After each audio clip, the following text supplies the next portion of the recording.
زیارت عاشورہ اصلاً مولا سے کہ یہ دعا مانگ کر جائیں کہ مولا میں آپ کا زوار بن کے جا رہا ہوں، مجھے توفیق دے کہ اب کے بعد کوئی دن ایسا نہ ہو جس کا آغاز میں زیارت عاشورہ سے نہ کروں۔ بہت فوائد ہیں زیارت عاشورہ کے، بہت فوائد۔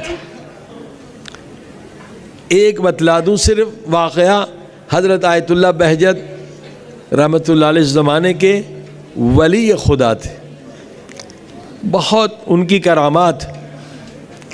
ان کے استاد تھے حضرت آیت اللہ سید علی قاضی رحمۃ اللہ علیہ، جو علامہ محمد حسین طباطبائی جنہوں نے تفسیر المیزان لکھی ان کے بھی استاد تھے۔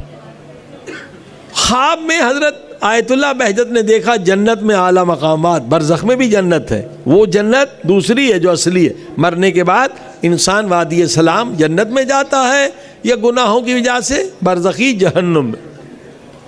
تو بہت خوش ہوئے، استاد کو جنت میں دیکھا۔ آغا بہجت نے کہا اب بھی کوئی تمنا ہے آپ کی؟ اللہ نے بہت بڑا مقام دیا ہے۔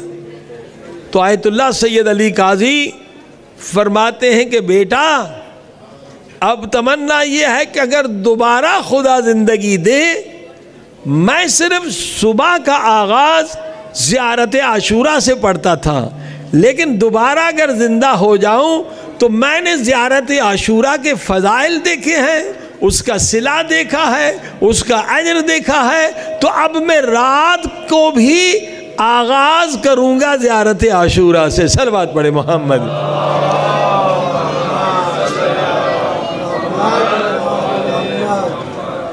بہت اس کا ثواب ہے۔